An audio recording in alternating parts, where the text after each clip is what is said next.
isang patak ng lason, kapalit ng bilyong yaman. Habang hinahagkan ni Stefano ang kamay ng asawang unti-unting pumapatay sa sarili niyang ina, tanging si Ana ang nakakakita sa malupit na katotohanan. Isang katulong ka lang, ang uyam ni Rafaela. Ngunit ang katulong na ito ang huling kuta bago ang kamatayan. Sasabog na ang gintong maskara. Sino ang mananaig ang lason o ang pag-ibig? Ano ang gagawin mo kung ang taong pinakamahal mo ang siyang dumi ng iyong pagkatao? Bakit hindi ka na lang kasi tuluyang manahimik? Dapat ay tinuluyan mo na lang ang pagpanaw noong inatake ka. Kaysa naman ganito, na parang estatwa kang nakatitig sa akin at nagpapabigat sa buhay ng asawa ko. Ang mga salitang iyon ay parang lason na dahan-dahang pumatak sa katahimikan ng silid. Malamig, matalas, at walang bahid ng awa. Sa labas ng pinto, nanigas si Ana. Hawak niya ang isang palanggana ng mainit na tubig na may kahalong mga dahon ng sambong at luya, isang tradisyonal na lunas na maingat niyang inihanda para maibsan ang pamamanhid ng katawan ni Doña Dolores. Ramdam pa ni Ana ang singaw ng init sa kanyang mga palad. Ang malasakit na itinimpla niya sa bawat patak ng tubig. Ngunit sa isang saglit, ang init na iyon ay tila naging yelo na nagpangatog sa kanyang tuhod. Sumilip siya sa bahagyang nakabukas na pinto. Doon, nakita niya si Rafaela, ang magandang asawa ni Stefano na laging hinahangaan ng lahat dahil sa pagiging ulirang manugang. Nakatayo ito sa tapat ng kama ni Doña Dolores. Ang suot nitong sedang bestido ay kumikinang sa ilalim ng chandelier. Ngunit ang mukha nito ay hindi ang anghel na nakikita ng publiko. Ang mga mata ni Rafaela ay nanlilisik sa galit habang nakatingin sa matandang babaeng hindi man lang maigalaw ang kahit isang daliri. Tinitingnan mo ako ng ganyan. Akala mo ba ay may magagawa ka? Isang kumpas ko lang kay Stefano. Kahit anong sabihin ko ay pinaniniwalaan niya para sa kanya. Nababaliw ka na para sa kanya. Ako lang ang tanging nagmamahal sa iyo sa bahay na ito. Pagpapatuloy ni Rafaela. Sabay isang mapait na tawa na nagpataas ng balahibo ni Ana. Hindi nakatiis si Ana. Bahagyang gumalaw ang kanyang kamay kaya tumama ang palanggana sa gilid ng pinto. Na lumikha ng isang mahinang tunog ng bakal na nagmula sa tubig na humampas sa gilid ng sisidlan. Mabilis na lumingon si Rafaela. Sa isang kisap mata, nagbago ang anyo nito. Ang galit ay napalitan ng isang mapagkunwaring pag-aalala. Ngunit nang makita niyang si Ana lang ang naroroon, muling bumalik ang talim ng kanyang titig. Lumakad siya palapit kay Ana.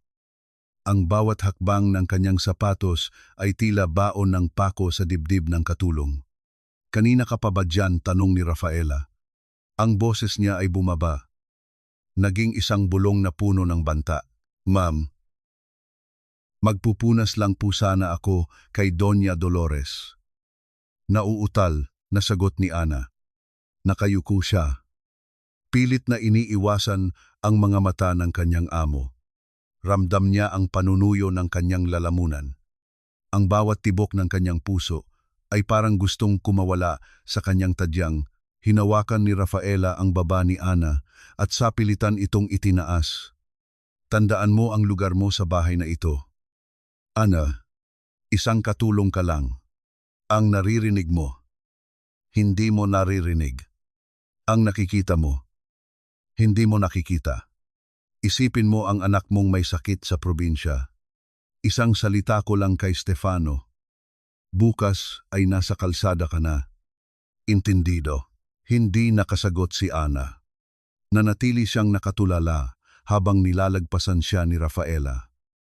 Nasadyang binunggo ang kanyang balikat dahilan para tumalsik ang ilang patak ng mainit na tubig sa kanyang braso. Masakit. Ngunit mas masakit ang kirot na nararamdaman niya para sa matandang babaeng nakahiga sa loob. Nang makaalis si Rafaela, Dahan-dahang pumasok si Ana. Nilapitan niya ang Donya. Nakita niya ang isang butil ng luha na tumakas mula sa gilid ng mga mata ni Doña Dolores, isang luhang puno ng pagsumamo. Isang luhang humihingi ng saklolo mula sa isang bilangguang sarili niyang katawan. Huwag kayong mag-alala. Ma'am, nandito po ako. Bulong ni Ana habang nanginginig ang kamay na pinupunasan ang luha ng matanda. Hindi ko po kayo pababayaan. Ngunit habang inililigpit ni Ana ang mga gamit sa ilalim ng kama, may isang bagay na kumislap sa dilim. Isang maliit na bote ng salamin. Walang etiketa at may laman na kulay asul na likido. Nahulog marahil ito mula sa bulsa ni Rafaela nang yumukod ito kanina. Kinuha ito ni Ana at tinitigan. Isang kakaibang pangamba ang bumalot sa kanya. Ano ang laman ng boteng ito? At bakit tila mas lalong lumalala ang kalagayan ng Donya sa tuwing inaalagaan ito ni Rafaela? Sa labas, narinig ang tunog ng sasakyan ni Stefano. Uuwi na ang asawang walang kamalay-malay na ang liwanag ng kanyang buhay ay ang syaring dilim na untunting pumapatay sa kanyang ina. Paanong sasabihin ni Ana ang katotohanan kung ang tanging sandata niya ay ang kanyang katapatan laban sa isang makapangyarihang kasinungalingan? Hanggang kailan mananatiling pipi ang katarungan sa loob ng mansyong ito? Ang ugong ng sasakyan ni Stefano sa labas ng mansyon ay tila isang hudyat ng pagbabago ng panahon. Sa loob ng isang saglit, ang malamig at malupit na atmosfera sa silid ni Doña Dolores ay naglaho. Napalitan ng isang mapagkunwaring init na tanging si Rafaela lamang ang kayang likhain. Mabilis na kinuha ni Rafaela ang isang libro mula sa side table at umupo sa tabi ng kama ng biyenan. Nang bumukas ang pinto, ang mukha niyang kanina lang ay puno ng puot ay biglang nagliwanag. Ang kanyang mga mata ay nagpakita ng pagod, ngunit puno ng pagmamahal na pag-aalaga. Love, andyan ka na pala. Malambing na boses ni Rafaela habang tumatayo upang salubungin si Stefano ng isang matamis na halik sa pisngi. Kakatapos ko lang basahan si Mommy ng paborito niyang mga tula. Alam mo naman, kahit hindi siya nakakasagot. Naniniwala akong nararamdaman niya ang presensya natin, si Stefano. Nabakas ang pagod mula sa maghapong trabaho sa kumpanya. Ay napangiti ng tapat. Hinawakan niya ang kamay ng asawa at hinagkan ito. Salamat, Rafael. Hindi ko alam kung anong gagawin ko kung wala ka. Napakaswerte ko na ikaw ang nag-aalaga kay Mommy habang wala ako. Sa isang sulok, nakatayo si Ana. Mahigpit ang hawak sa kanyang puting apron. Ramdam niya ang bigat ng maliit na bote sa loob ng kanyang bulsa, ang ebidensya ng katotohanang nakatago sa ilalim ng magandang mukha ng kanyang amo. Gusto niyang sumigaw. Gusto niyang sabihin kay Stefano na ang babaeng kayakap niya ay ang siya ring nagpapakain ng lason sa kanyang ina. Ngunit ang banta ni Rafaela kanina ay parang isang tinik na nakabaon sa kanyang lalamunan. Ana, bakit nakatayo ka pa diyan? Biglang tanong ni Stefano nang mapansin ang katulong. Dalhan mo kami ng tsaa ni Rafaela sa teras. At pakidala na rin ang gamot ni Mommy. Opo, sir. Nauutal na sagot ni Ana nang kinuha ni Ana ang tray ng gamot mula sa kusina. Nanginginig ang kanyang mga daliri. Tiningnan niya ang baso ng tubig at ang mga tableta. Alam niyang may mali. Ngunit paano niya mapapatunayan at tawat hakbang niya pabalik sa silid? Tila lalong bumibigat ang kanyang pakiramdam. Pagdating niya sa silid, nakita niyang maingat na iniaayos ni Rafaela ang unan ni Doña Dolores habang nakatingin si Stefano. Ang bawat galaw ni Rafaela ay tila isang pagtatanghal sa entablado puno ng ingat. Puno ng pag-aaruga. Sir Stefano, Mahinang tawag ni Ana. Huminto siya sa tabi ng kama. Ang kanyang mga mata ay nagmamakaawang tumingin sa amo. May gusto po sana akong ipakita sa inyo. Tungkol po sa... Bago pa matapos ni Ana ang kanyang sasabihin, mabilis na sumingit si Rafaela. Tungkol ba sa nabasag mong plorera kanina? Ana, huwag kang mag-alala. Nasabi ko na kay Stefano. Pinatawad na kita. Alam ko namang hindi mo sinasadya. Napakunot ang noo ni Stefano. Nabasag na plorera, Ana. Mag-ingat ka naman sa susunod. Masyado nang pagod ang asawa ko sa pag-aasikaso kay Mami. Huwag mo na siyang dagdagan ng iisipin. Hindi po. Sir. Hindi po tungkol doon. Pilit ni Ana. Ang kanyang kamay ay dahan-dahang kinakapa ang bote sa kanyang bulsa. Ito po. Nakita ko po ito sa isang hindi inaasahang pagkakataon. Mabilis na napatayo si Rafaela at sinadyang masagi ang tray na hawak ni Ana. Tumalsik ang baso ng tubig at ang mga gamot sa sahig. Nalumikha ng isang nakabibinging katahimikan sa loob ng silid. Ang tubig ay dahan-dahang kumalat sa mamahaling carpet. Tulad ng mga lihim na pilit itinatago. Diyos ko! Ana, sigaw ni Rafaela. Ang kanyang boses ay puno ng pagkairita na may halong kunwaring gulat. Ano ba ang nangyayari sa iyo kanina ka pa parang wala sa sarili? Muntik mo nang mabasa si Stefano galit na tumayo si Stefano. Ang pagod niya mula sa trabaho ay nauwi sa pagkadismaya. Ana, ano bang problema mo mula nang dumating ako? Napapansin kong napaka-clumsy mo at hindi ka nakikinig. Kung hindi mo kayang gawin ng maayos ang trabaho mo, sabihin mo lang, pasensya na. Love. Haplos ni Rafaela sa dibdib ni Stefano upang itanim ang mas malalim na pagkagalit. Siguro ay kailangan lang ni Ana ng pahinga. O baka naman hindi lang talaga siya sanay sa ganito kalaking responsibilidad. Hayaan mo na. Ako na ang maglilinis nito. Hindi. Rafael, hayaan mo siyang gumawa niyan. Utos ni Stefano. Ang boses ay puno ng awtoridad. Tumingin siya kay Ana nang may kasungitan. Linisin mo iyan. Ana. At pagkatapos, lumabas ka na. Ayaw muna kitang makita sa harap namin ngayong gabi. Nakakadagdag ka lang sa stress ng asawa ko. Yumuko si Ana. Ang kanyang mga luha ay pumatak sa basang carpet. Sa ilalim ng kanyang buhok na nakatabing sa mukha. Nakita niya ang sapatos ni Rafaela na dahan-dahang lumalapit sa kanya. Narinig niya ang isang mahinang bulong na tanging siya lang ang nakarinig habang yumuyuko ang amo para kunwari ay tulungan siya. Sabi ko sa iyo, walang maniniwala sa iyo. Bulong ni Rafaela. Ang isang mapait na ngiti ay nakaukit sa kanyang mga labi na hindi nakikita ni Stefano. Nang maiwan si Ana na mag-isang naglilinis sa silid.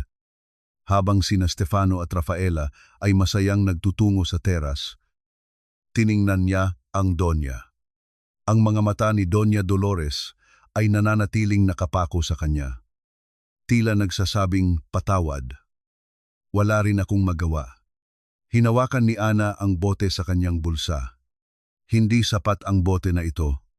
Kailangan niya ng higit pa sa ebidensya, kailangan niya ng paraan para buksan ang mga saradong mata ni Stefano bago tuluyang maging huli ang lahat.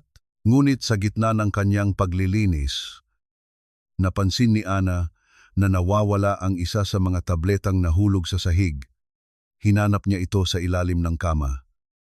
Ngunit ang nakita niya ay hindi ang gamot, kundi isang piraso ng papel na may sulat kamay ni Doña Dolores, isang sulat na tila itinago roon bago pa man siya tuluyang nalumpo. Ang gabi ay balot ng isang mabigat na katahimikan. Ngunit para kay Ana, ang bawat sandali ay tila isang malakas na hiyaw ng panganib. Matapos ang pangyayari sa silid ni Doña Dolores, Mabilis niyang itinago ang natagpuang papel sa loob ng kanyang medyas, ang tanging lugar na sa tingin niya ay hindi pakikialaman ni Rafaela. Habang ang lahat ay natutulog na, si Ana ay nanatiling gising. Ang kanyang isip ay parang isang pelikulang pabalik-balik na ipinapalabas ang mukha ng Donya at ang misteryosong bote. Hindi siya mapakali. Alam niyang kailangan niyang makasiguro. Kailangan niyang malaman kung ano talaga ang ginagawa ni Rafaela sa loob ng sarili nitong silid kapag walang nakatingin. Dahan-dahan. Sa tulong ng madilim na pasilyo, tinahak ni Ana ang daan patungo sa silid ng mag-asawa. Alam niyang wala roon si Stefano dahil madalas itong makatulog sa kanyang study room kapag maraming tinatapos na papeles. Ito na ang pagkakataon niya. Ang pinto ng silid ni Rafaela ay bahagyang nakabukas. Pagpasok ni Ana, sinalubong siya ng amoy ng mamahaling pabango, amoy ng mga rosas na tila pilit na nagtatakpan ng isang bagay na masangsang. Ang silid ay puno ng karangyaan mga alahas na nakakalat sa ibabaw ng vanity mirror. Mga mamahaling bag at mga sedang kurtina na sumasayaw sa ihip ng hangin mula sa aircon. Ngunit hindi ang karangyaan ang hanap ni Ana. Lumapit siya sa vanity table ni Rafaela. Doon, sa gitna ng mga bote ng lotion at serum, nakita niya ang isang maliit na drawer na nakakandado. Gamit ang isang maliit na hairpin na kinuha niya sa kanyang bulsa, pilit niyang binuksan ang drawer. Sa bawat galaw ng kanyang kamay, ang bawat paglangit-ngit ng kahoy ay tila isang kulog sa kanyang pandinig. Nang sa wakas ay bumukas ang drawer, hindi siya nabigo. Doon ay nakasalansan ang 3 pang bote na kapareho ng nakita niya sa ilalim ng kama ni Doña Dolores. Binuksan niya ang isa sa mga ito at inilapit sa kanyang ilong. Isang matalim at masangsang na amoy ng kemikal ang agad na humapdi sa kanyang mga mata. Hindi ito gamot. Amoy ito ng lason na ginagamit sa mga peste. Ngunit mas matapang at walang kulay. Biglang nagbalik sa kanyang alaala ang amoy ng gatas na pilit na ipinapainom ni Rafaela sa Donya gabi-gabi. Ito ang amoy na iyon. Isang amoy na unti-unting pumapatay. Hindi sa isang iglap, kundi sa isang mabagal at masakit na paraan. Diyos ko! Bulong ni Ana. Ang kanyang mga kamay ay nanginginig ng husto. Pinapatay niya nga ang Donya. Sa gitna ng kanyang pagkagulantang, narinig ni Ana ang isang tunog mula sa pasilyo. Ang tunog ng mga yabag ng sapatos na dahan-dahang papalapit sa silid. Ang bawat hakbang ay tila isang hatol ng kamatayan para sa kanya. Walang oras para tumakas. Mabilis siyang nagtago sa likod ng mahabang kurtina sa tabi ng bintana. Pilit na pinipigilan ang kanyang paghinga habang ang kanyang puso ay parang isang ibong nagpupumiglas sa loob ng kanyang dibdib. Bumukas ang pinto. Pumasok si Rafaela. Hindi ito nakabihis pang tulog. Suot pa rin nito ang kanyang bestido. Ngunit ang kanyang mga mata ay walang bakas ng antok. Lumapit siya sa vanity table at napansin agad ang bahagyang nakabukas na drawer. Tumigil ang mundo ni Ana. Nakita niya mula sa siwang ng kurtina ang pagbabago ng anyo ni Rafaela. Ang kanyang mukha ay naging kasing lamig ng semento. Dahan-dahang hinawakan ni Rafaela ang isa sa mga bote. Tila tinitimbang kung may nabago ba sa ayos nito. Alam kong nandito ka. Malamig na boses ni Rafaela ang bumasag sa katahimikan. Ang boses niya ay walang emosyon. Parang isang talim na dahan-dahang humihiwa sa hangin. Hindi gumalaw si Ana. Ang pawis ay dahan-dahang gumugulong mula sa kanyang noo patungo sa kanyang mga mata. Ngunit hindi niya magawang kumurap. Hindi mo ba alam? Ana, ang mga daga na mahilig mag-usisa ay laging nahuhulog sa bitag. Sabi ni Rafaela habang dahan-dahang lumalakad patungo sa direksyon ng bintana. Ang bawat hakbang niya ay puno ng panunuya. Inisip mo ba talagang mas matalino ka sa akin? Isang hamak na katulong na ang tanging alam ay maglinis ng dumi ng iba. Biglang hinawi ni Rafaela ang kurtina ng buong lakas. Ang liwanag mula sa labas ay tumama sa nanlilisik na mga mata ni Ana. Wala nang mapagtataguan. Wala nang matatakbuhan. Nakatayo si Rafaela sa harap niya. Ang isang kamay ay nasa kanyang baywang, habang ang isa naman ay may hawak na maliit na gunting na pangkuko. Na tila ba isang maliit na patalim sa dilim.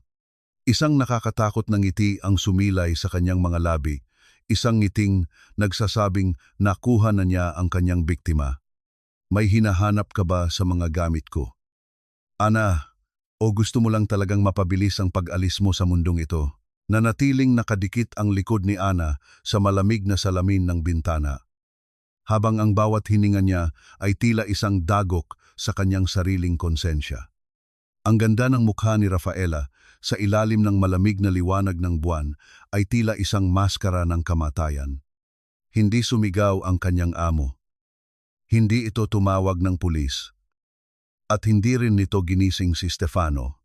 Sa halip, isang mahinang tawa ang kumawala sa mga labi nito, isang tawang mas nakapangingilabot kaysa sa anumang galit. Akala mo ba ay bayani ka? Ana, dahan-dahang tanong ni Rafaela habang inilalapag ang maliit na gunting sa vanity table. Lumapit siya ng mas malapit. Hanggang sa maamoy ni Ana ang bango ng kanyang mamahaling sabon na humahalo sa amoy ng takot. Inisip mo bang sa isang sumbong mo lang ay maniniwala sa iyo si Stefano? Tingnan mo ang sarili mo. Tingnan mo ang mga kuko mong may dumi pa ng uling. Ang damit mong butas-butas. At ang balat mong sunog sa araw. Kinuha ni Rafaela ang kanyang pitaka mula sa ibabaw ng mesa. Dinukot niya ang isang makapal na salansan ng tig-1,000 piso. Ang tunog ng malulutong na papel na hinahaplos ng mga daliri ni Rafaela ay tila isang pang-uuyam sa kahirapan ni Ana. Alam ko ang lahat tungkol sa iyo. Ana, alam kong ang anak mong si Junjun ay pabalik-balik sa ospital dahil sa sakit sa puso. Alam kong baon ka sa utang sa probinsya ninyo. Sabi ni Rafaela. Ang boses ay naging malambing na parang isang kaibigan. Ngunit ang bawat salita ay parang gapos na humihigpit sa leeg ni Ana. Ito, ang pera. Sapat na ito para sa operasyon ng anak mo. Sapat na ito para hindi mo na kailangang magtrabaho bilang katulong habang buhay. Kunin mo ito at manahimik ka. Tinitigan ni Ana ang pera. Sa isang panig, nakikita niya ang mukha ng kanyang anak na nahihirapang huminga. Ang mga mata nitong humihingi ng dugtong na buhay.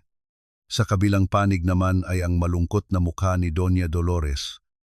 Ang matandang babaeng walang ibang inaasahan kundi siya. Ang bigat ng desisyon ay tila nagpapaliit sa mundo ni Ana. Bakit? Bakit ninyo ito ginagawa sa kanya? Nanginig ang boses ni Ana. Ina siya ng asawa ninyo. Isang matalim na tingin ang isinagot ni Rafaela. Dahil ang matandang iyon, ang tanging nakatayo sa pagitan ko at nang hinaharap na nararapat para sa akin. Si Stefano ay sa akin lang. Ang yaman na ito ay sa akin lang. At ikaw, Ana, ikaw ay magiging bahagi ng tagumpay ko. O magiging bahagi ng mga dumi na itatapon ko sa kalsada. Pumili ka. Inilagay ni Rafaela ang pera sa kamay ni Ana. Ang pakiramdam ng papel sa kanyang palad ay tila nagniningas na uling na pumapaso sa kanyang balat. Wala nang nagawa si Ana kundi lumabas ng silid. Bit-bit ang bigat ng kanyang pagkatao sa madilim na kusina. Naupo si Ana sa isang maliit na bangko. Inilabas niya ang lukot na larawan ng kanyang anak mula sa kanyang bulsa. Hinaplos niya ang mga gilid ng larawan na tila ba doon niya makukuha ang kasagutan. Ang bawat patak ng kanyang luha ay tumatama sa mukha ni Junjun sa litrato, Pakiramdam niya ay dinudumihan niya ang dangal ng kanyang pamilya kapalit ng buhay ng kanyang anak. Patawad, Ma'am Dolores. Patawad, bulong niya sa hangin. Habang ang kanyang puso ay nagdurugo sa pagitan ng utang na loob sa kanyang amo at ang tungkulin niya bilang isang ina. Ang katahimikan ng kusina ay nabasag nang maramdaman ni Ana ang pagyanig ng kanyang lumang cellphone sa ibabaw ng lamesa. Ang bawat pag-vibrate nito ay tila isang babala. Nang tingnan niya ang screen, nakita niya ang pangalan ng kanyang kapatid mula sa probinsya. Nang sagutin niya ang tawag, ang boses sa kabilang linya ay puno ng hagulgol at takot. Ang bawat salitang binitawan nito ay tila isang kidlat na tumama sa natitirang lakas ni Ana. Ate Ana, si Junjun, isinugod uli namin sa emergency room. Sabi ng doktor, kailangan na siyang operahan ngayon din o hindi na siya aabuti ng umaga. Ate, nasaan na ang perang pangako mo? Mamamatay ang anak mo. Ate, napabitaw si Ana sa kanyang cellphone. Ang tunog ng plastik na tumama sa semento ay tila huling hininga ng kanyang pag-asa. Napatingin siya sa makapal na pera sa ibabaw ng lamesa, ang perang galing sa lason. Ang perang kapalit ng buhay ng isa pang ina. Sa gitna ng kanyang paghihinagpis, narinig niya ang isang mahinang kalabog mula sa itaas, mula sa silid ni Doña Dolores. Isang tunog ng isang bagay na nahulog. Tila isang huling hiyaw ng saklolo bago tuluyang lamunin ng dilim. Ang bawat hakbang ni Ana paakyat sa hagdan ay tila may nakagapos na mabigat na bakal sa kanyang mga paa.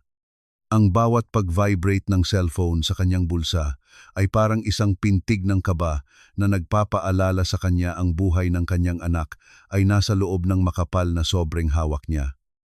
Ngunit ang kanyang kaluluwa ay unti-unting namamatay sa bawat hakbang papalayo sa katotohanan. Napahinto siya sa tapat ng malaking painting sa pasilyo. Larawan iyon ni Stefano at Rafaela noong bagong kasal pa lamang sila.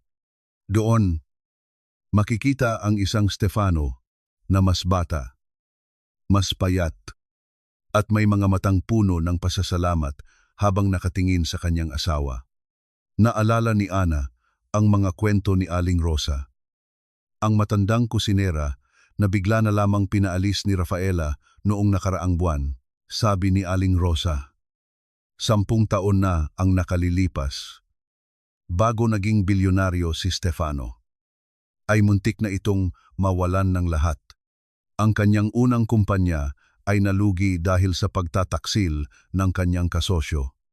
Sa mga panahong iyon, si Stefano ay lugmok sa depresyon, walang pera, at tinalikuran ng lahat ng kanyang mga kaibigan. Ngunit si Rafaela, ang magandang babaeng galing sa isang pamilyang may kaya, ay hindi siya iniwan. Ibinenta raw ni Rafaela ang kanyang mga mamanahing alahas at ibinigay ang lahat ng kanyang ipon para lamang maisalba ang kumpanya ni Stefano. Iyon ang pundasyon ng bulag na pag-ibig at walang hanggang utang na loob ni Stefano sa kanyang asawa. Kung wala si Rafaela, wala ako rito. Madalas sabihin ni Stefano sa mga panayam sa telebisyon. Siya ang anghel na nagligtas sa akin sa impyerno. Ngunit habang tinititigan ni Ana ang painting, napansin niya ang isang bagay na hindi niya nakita noon. Ang ngiti ni Rafaela sa larawan ay tila hindi nakakarating sa kanyang mga mata. May lamig doon. Isang uri ng pagkalkula na tila ba ang lahat ng kanyang sakripisyo ay bahagi lamang ng isang mas malaking plano. Nagising ang diwa ni Ana nang muli niyang marinig ang mahinang pagkalabog mula sa silid ni Doña Dolores. Sa gitna ng kanyang takot para sa anak at gulo ng kanyang isip, nanaig ang kanyang tungkulin. Mabilis siyang pumasok sa silid ng matanda. Ang nakita niya ay nagpatigil sa kanyang paghinga. Si Doña Dolores ay nakahandusay sa sahig sa tabi ng kanyang kama. Tila sinubukan nitong abutin ang isang maliit na cabinet sa ilalim ng kanyang altar. Ngunit dahil sa panghihina ng kanyang katawan, nahulog ito mula sa kama. Ang kanyang mga mata ay nanlilisik sa paghihirap. Ang kanyang bibig ay bumubuka, ngunit walang tunog na lumalabas. Ma'am Diyos ko. Ma'am Dolores, mabilis na lumapit si Ana at pilit na binuhat ang matanda pabalik sa kama. Ang katawan ng Donya ay kasinggaan na lamang ng mga tuyong dahon. Isang patunay kung gaano kabilis ang pag-ubos ng lason sa kanyang lakas. Habang inaayos ni Ana ang higaan, napansin niya ang isang lumang sobre na bahagyang nakalabas mula sa ilalim ng altar na sinubukang abutin ng Donya. Nang buksan niya ito, nakita niya ang isang sulat na may petsang 7 taon na ang nakalilipas isang sulat na hindi kailanman nakarating kay Stefano. Ang sulat ay galing sa dating kasosyo ni Stefano na siyang nagkanulo raw sa kanya. Sa loob ng sobre ay may mga dokumentong nagpapatunay na ang totoong nagnakaw ng pondo ng kumpanya noon ay hindi ang kasosyo, kundi isang dummy account na pagmamay-ari ni Rafaela. Ang sakripisyo ni Rafaela na pagbebenta ng alahas ay isang palabas lamang upang magmukhang tagapagligtas habang siya ang totoong sumira sa buhay ni Stefano para lamang mapilitan itong umasa sa kanya. Diyos ko. Napatakip ng bibig si Ana. Ang buong buhay ni Stefano ay binuo sa isang malaking kasinungalingan. Si Rafaela ang lason. Hindi lang sa katawan ni Doña Dolores, kundi sa buong pagkatao ni Stefano mula pa noong simula. Biglang bumukas ang pinto. Nanigas si Ana habang hawak ang sulat. Hindi si Stefano ang pumasok, kundi si Rafaela na may hawak na isang basong gatas, ang gatas na alam ni Anang may halong kamatayan. Tumingin si Rafaela sa kamay ni Ana. Pagkatapos ay sa sulat. At muling ibinalik ang tingin sa mga mata ni Ana. Ang kanyang mukha ay dahan-dahang nagbago mula sa pagkagulat patungo sa isang mapanganib na katahimikan. Masyado ka talagang matigas ang ulo. Ana, malamig na sabi ni Rafaela habang dahan-dahang isinasara ang pinto sa likuran niya. Binigyan na kita ng pagkakataong iligtas ang anak mo. Pero tila mas gusto mong sumama sa mamatay-matay na matandang ito. Itinaas ni Rafaela ang baso ng gatas. Inumin mo ito. Ana, o ako mismo ang tatawag sa ospital sa probinsya para sabihing huwag nang ituloy ang operasyon ng anak mo. Ang bawat pintig ng puso ni Ana ay parang tambol ng babala sa loob ng tahimik na silid. Ang baso ng gatas na hawak ni Rafaela ay tila isang hatol ng bitay na unti-unting lumalapit sa kanyang mga labi. Ramdam ni Ana ang amoy ng kamatayan na humahalo sa amoy ng banilya ng gatas. Ngunit bago pa man madampi ang baso sa kanyang bibig, isang malakas na tawag mula sa ibaba ang bumasag sa tensyon. Rafaela, nasaan ka? May mahalagang tawag mula sa opisina.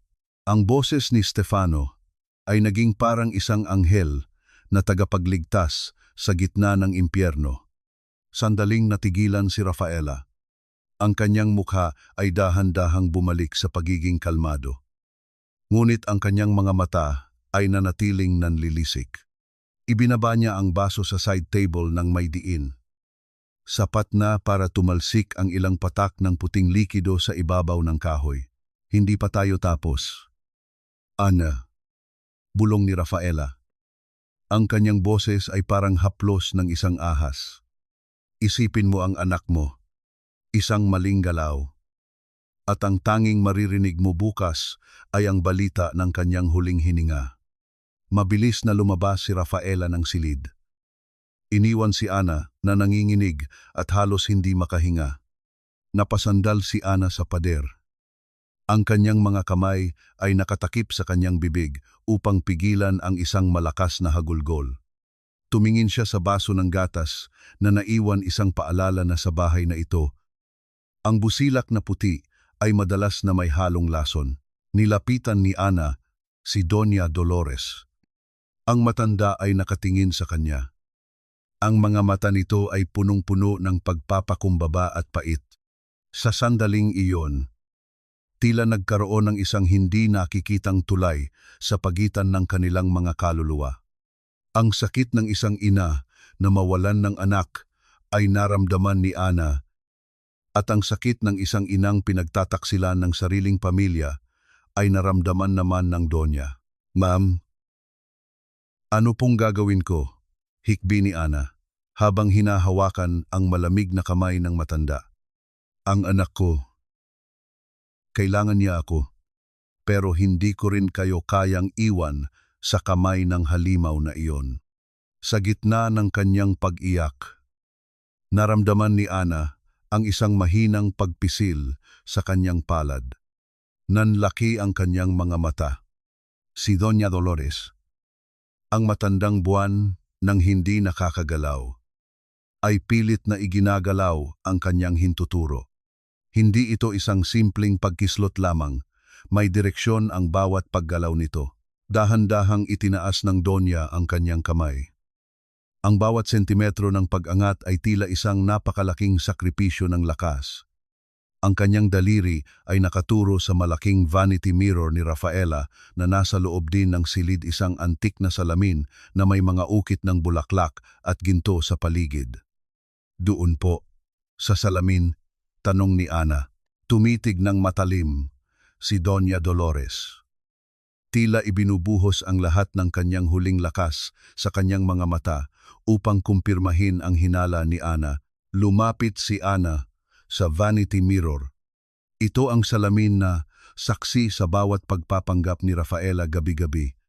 Sinuri ni Ana ang mga ukit sa gilid nito. Ang kanyang mga daliri ay dahan-dahang dumaan sa bawat ukit hanggang sa may maramdaman siyang isang bahagi na tila maluwag. Pinindot niya ang isang maliit na ukit ng rosas sa kanang sulok sa ibaba. Isang mahinang tunog ng mekanismong bumubukas ang narinig ni Ana. Ang ilalim na bahagi ng frame ng salamin ay dahan-dahang umusog, na naglantad sa isang maliit at nakatagong nganbimat. Sa loob nito ay may isang maliit na recorder at isang luma, ngunit maingat na iningatang kwintas na may locket. Kinuha ni Ana ang recorder ng may nanginginig na kamay. Ngunit bago pa man niya ito masuri ng maigi, ang katahimikan ng gabi ay nabasag ng tunog na pinakakinakatakutan niya. Ang tunog ng mga yabag ng sapatos na may mataas na takong mabibigat, mabilis, at dahan-dahang papalapit sa pintuan ng silid. Ang tunog ng takong na tumatama sa sahig na kahoy ay parang bawat segundo ng orasan na bumibilang sa kanyang nalalabing oras. Si Rafaela ay pabalik na. At sa pagkakataong ito, alam ni Anang wala ng Stefano na tatawag dito para iligtas siya. Mabilis na isinara ni Ana ang nganbimat. Ngunit ang recorder ay nanatili sa kanyang kamay. Wala ng oras para itago ito sa dati nitong kinalalagyan. Isinuksok niya ito sa loob ng kanyang tapis. Kasabay ng mabilis na pag-upo sa tabi ni Doña Dolores at pagkunwari na muli siyang nagpupunas ng mukha nito. Bumukas ang pinto. Ang anino ni Rafaela ay humaba sa sahig. Tila isang madilim na kamay na gustong sumakal sa buong silid. Hindi mo talaga alam kung kailan ka dapat sumuko. No, Ana, masyado kang bilib sa sarili mo para isiping kaya mong makipaglaro sa akin. Ang boses ni Rafaela ay parang isang malamig na haplos ng bakal sa leeg ni Ana habang dahan-dahan itong pumasok sa silid. Hindi ito tumingin sa Donya, kundi direkta sa mga mata ni Ana, na tila binabasa ang bawat takot at lihim na itinatago nito sa ilalim ng kanyang tapis.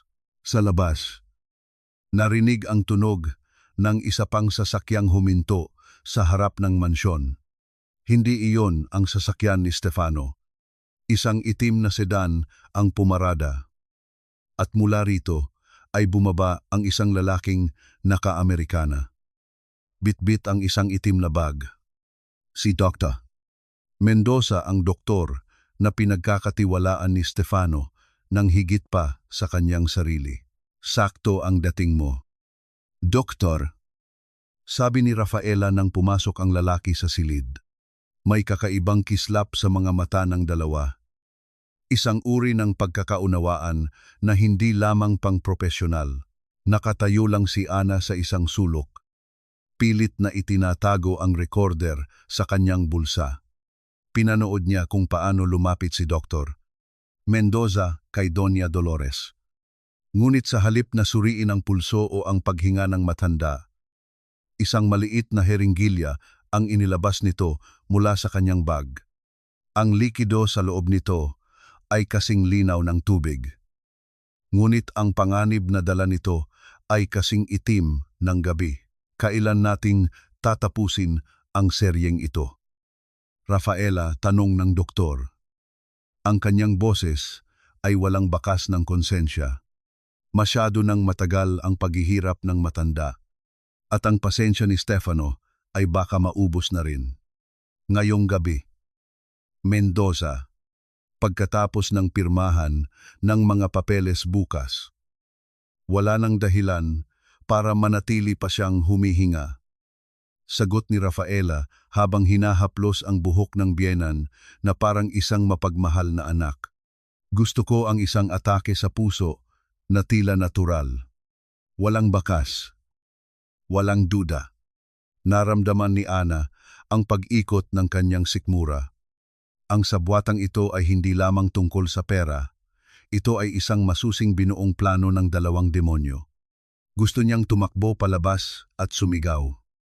Ngunit bago pa man siya makagalaw, mabilis na lumingon si Rafaela sa kanya. At ikaw, Ana, parang masyadong marami ka ng alam, sabi ni Rafaela. Ang kanyang boses ay naging malambing, ngunit puno ng banta. Sayang ang pera na ibinigay ko sa iyo. Mukhang hindi mo iyon magagamit para sa anak mo. Biglang sumigaw si Rafaela. Ang kanyang sigaw ay puno ng kunwaring takot at gulat, na bumasag sa katahimikan ng buong mansyon. Stefano, Stefano, tulong, ang alahas ko, ang mamanahing kwintas ni Mami. Ninanakaw ni Ana. Sa loob ng ilang segundo, narinig ang mabilis na mga yabag ni Stefano paakyat ng hagdan. Nang bumukas ang pinto, nakita niya si Rafaela na nakaluhod sa sahig. Umiiyak. Habang itinuturo si Ana. Si Dr. Mendoza naman ay kunwaring pinapakalma ang histerikal na asawa. Anong nangyayari dito? Tanong ni Stefano. Ang kanyang mukha ay puno ng pagkalito at nagsisimulang galit. Stefano. Si Ana. Nakita ko siyang kinukuha ang kwintas sa vault ko at nang pigilan ko siya, tinangka niya akong saktan hikbi ni Rafaela. Tingnan mo ang gamit niya. Stefano. Siguradong nandoon ang ebidensya. Mabilis na hinalughog ni Stefano ang bulsa ng apron ni Ana. Sa harap ng nanlilisik na mga mata ni Stefano, isang mamahaling kwintas na perlas ang lumabas, ang kwintas na sadyang inilagay ni Rafaela sa bulsa ni Ana nang hindi niya napapansin sa gitna ng tensyon kanina.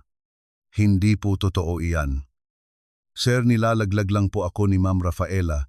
Pinapatay nila ang nanay ninyo, sigaw ni Ana. Ang kanyang mga luha ay dumadaloy sa kanyang mga pisngi. Ngunit huli na, ang sampal ni Stefano ay dumapo sa mukha ni Ana. Isang malakas na tunog ng pagtataksil na umalingaw-ngaw sa silid. Ang sakit ng sampal ay hindi maikukumpara sa sakit ng makitang ang taong pinoprotektahan mo ang siya pang nagpaparusa sa iyo. Huwag mong madungisan ang pangalan ng asawa ko ng mga kasinungalingan mo. Ana, magnanakaw ka na nga. Mamamatay tao ka pa sa paninira mo, sigaw ni Stefano. Ibagsak niyo siya sa bodega. Bukas na bukas. Pagkatapos ng pirmahan, ang mga pulis na ang bahala sa iyo. Kinaladkad si Ana ng mga bodyguard ni Stefano patungo sa madilim at malamig na bodega sa ilalim ng mansyon. Nang isara ang mabigat na pinto ng bakal, Ang tunog ng kandadong umiikot ay tila huling hantungan ng kanyang pag-asa. Sa gitna ng kadiliman ng bodega, napasandal si Ana sa mga lumang kahon. Ang bawat hagulgol niya ay tila kinakain ng katahimikan. Ngunit sa gitna ng kanyang pagluha, naramdaman niya ang isang matigas na bagay sa loob ng kanyang tapis, ang recorder. Hindi iyon nakuha ni Stefano. Nasa kanya pa rin ang alas. Ngunit paano niya ito gagamitin kung ang mundo niya ay limitado na lamang sa 4 na sulok ng isang madilim at mabahong bodega at sa itaas? Ang karayom ng hiringgilya ni Dr. Mendoza ay nakahanda na para sa huling tibok ng puso ni Doña Dolores. Ang bawat hininga ni Ana sa loob ng madilim na bodega ay humahalimuyak ng amoy ng lumang alikabok at amag. Ang sahig na semento ay kasing lamig ng isang libingan. Tila dahan-dahang sinisipsip ang natitirang init ng kanyang katawan. Sa labas, naririnig niya ang mahinang paghampas ng ulan sa bubong, isang malungkot na himig na tila nakikiramay sa kanyang paghihinagpis. Napasandal si Ana sa mga nagtataasang kahon ng mga lumang kagamitan. Ang kanyang pisngi ay kumakabog pa rin mula sa sampal ni Stefano. Isang hapdi na hindi lamang sa balat kundi tagos hanggang sa kanyang dangal. Inisip niya si Junjun. Inisip niya ang anak niyang naghihintay ng himala sa probinsya. Patawad, anak. Patawad kung hindi sapat ang lakas ng nanay. Hikbi ni Ana. Ang bawat patak ng kanyang luha ay dahan-dahang dumadaloy. Humahalo sa dumi ng sahig. Sa sandaling iyon, pakiramdam niya ay isa siyang basahan na tinapon matapos gamitin at yurakan. Ngunit sa gitna ng kanyang kawalan ng pag-asa, naramdaman niya ang matigas na bagay sa loob ng kanyang tapis. Ang recorder. Sa tulong ng kaunting liwanag na nagmumula sa maliit at mataas na bintana ng bodega, dahan-dahang inilabas ni Ana ang recorder. Nanginginig ang kanyang mga daliri habang hinahanap ang boton para i-play ang nasa loob nito. Ang tunog ng pagpindot sa maliit na plastik ay tila isang malakas na putok sa gitna ng katahimikan. Isang pamilyar na boses ang narinig ni Ana mula sa maliit na speaker. Boses iyon ni Doña Dolores. 7 taon na ang nakalilipas. Ang boses nito ay malinaw pa, puno ng awtoridad, ngunit may halong takot. Stefano, kung naririnig mo ito, ibig sabihin ay wala na ako o hindi ko na kayang protektahan ang sarili ko. Huwag kang magpapadala sa mga mata ni Rafaela. Natuklasan ko ang ginawa niya sa kumpanya mo. Siya ang nagnakaw. Stefano, siya ang sumira sa iyo para magmukha siyang tagapagligtas. May kasabwat siyang doktor. Si Mendoza.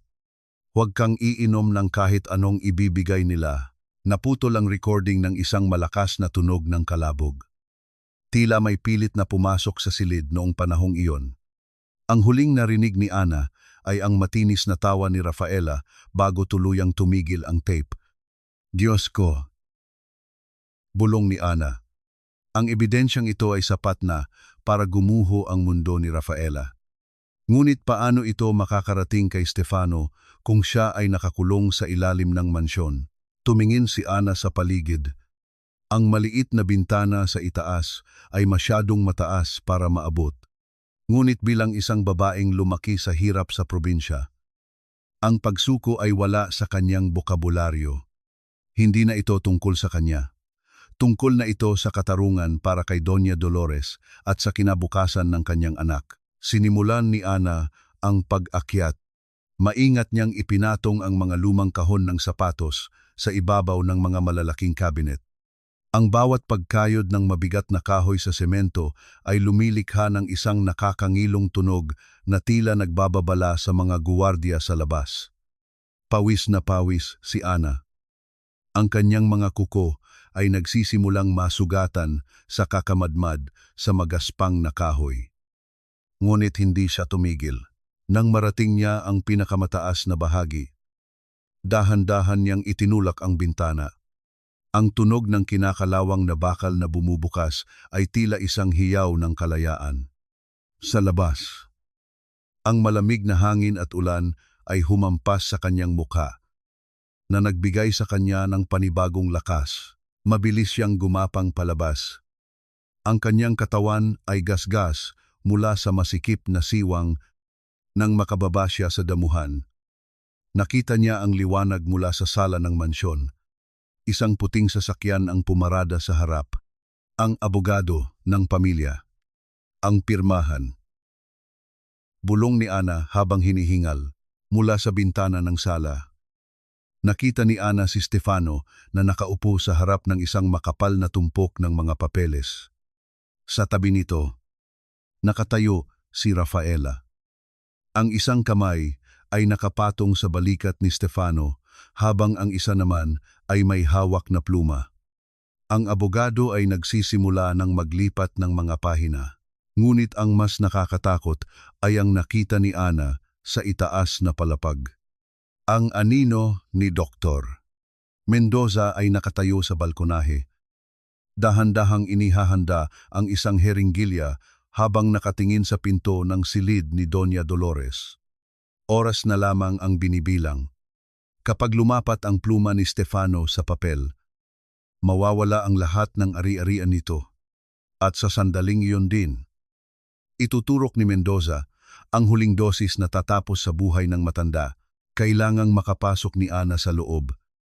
Ngunit ang mga guwardiya ay nakabantay sa bawat pinto. Ang tanging paraan ay ang dumaan sa kusina, ang lugar kung saan siya nagsimula. At ang lugar kung saan maaaring magtapos ang lahat. Ito na ang huling hakbang. Stefano, ang pirma mong ito ang magsisilbing selyo ng ating pagmamahalan at ng kinabukasan nating dalawa. Pagkatapos nito, wala nang kailangang isipin pa. Ang boses ni Rafaela ay kasing tamis ng pulot. Ngunit para kay Ana na nakasilip mula sa siwang ng pinto ng kusina, ang bawat salitang iyon ay parang isang patalim na dahan-dahang itinusok sa kanyang pandinig. Ang silid ay puno ng amoy ng mamahaling alak at mga bulaklak. Isang pagdiriwang ng tagumpay, ng kasamaan, habang ang ulan sa labas ay tila walang tigil na lumuluha para sa katarungang pilit na ibinabaon. Nakatayo si Stefano sa harap ng mahabang lamesang nara. Ang kanyang kamay ay may hawak na gintong pluma. Ang kanyang mukha ay bakas ang pagtitiwala. Isang bulag na pagtitiwala na binuo sa loob ng maraming taon ng panlilinlang. Sa tabi niya, si Rafaela ay nakasuot ng isang pulang bestido na kasing tingkad ng dugo.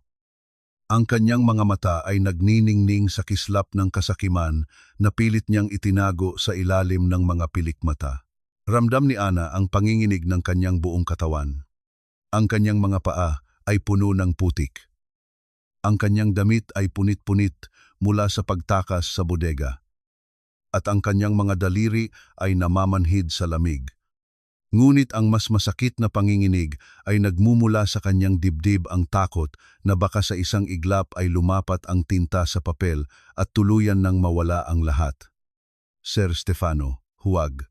Ang sigaw ni Ana ay bumasag sa formal na katahimikan ng sala. Mabilis na lumingon ang lahat. Ang abogado ay napatigil sa pag-aayos ng mga dokumento. Habang si Stefano ay napakunot ang noo sa gulat at galit. Ngunit si Rafaela, ang kanyang mukha ay hindi nagpakita ng gulat, kundi isang matinding poot na tila gustong sunugin si Ana sa kinatatayuan nito. Ana, paano ka nakalabas? Ang boses ni Stefano ay puno ng awtoridad at pagkadismaya. Sinabihan na kitang huwag ka nang magpapakita sa akin, magnanakaw ka at sinungaling. Sir, pakinggan niyo muna ako. Hindi ako ang magnanakaw. Sigaw ni Ana habang dahan-dahang lumalapit. Ang bawat hakbang niya ay nagiiwan ng bakas ng putik sa mamahaling carpet. Ang asawa ninyo. Ang asawa ninyo ang nagnanakaw ng buhay ng nanay ninyo at nagnakaw ng katotohanan sa inyo simula pa noon. Tama na sigaw ni Rafaela. Ang kanyang boses ay naging matinis sa takot na mabisto. Stefano, tawagin mo ang mga guwardiya, baliw na ang babaeng ito. Baka saktan niya tayo, sir. Tingnan niyo ito. Itinaas ni Ana ang recorder na hawak niya. Ang boses po ito ni Doña Dolores bago ninyo siya tuluyang nakitang lumpo ang katotohanan tungkol sa kumpanya ninyo. Tungkol sa lahat, sa sandaling iyon, narinig ang isang mabilis na yabag mula sa itaas na palapag. Si Dr. Mendoza ay nagmamadaling bumaba. Ang kanyang mukha ay maputla at ang kanyang mga kamay ay tila may itinatago sa likod. Stefano, ang mami mo, sigaw ni Dr. Mendoza. Ang kanyang boses ay puno ng piking kaba. Inaatake siya. Kailangan ko siyang iturok ng pampakalma ngayon din. Hindi hiyaw ni Ana. Lason ang ituturok niya. Sir, pinapatay nila ang nanay niyo para makuha ang lahat. Naguluhan si Stefano. Tumingin siya sa kanyang asawa. Pagkatapos ay kay Ana. At pagkatapos ay sa doktor na paakyat na muli sa hagdan. Ang pluma sa kanyang kamay ay dahan-dahang bumagsak sa sahig. Nalumikha ng isang mahinang tunog ng pagbagsak sa gitna ng tensyon.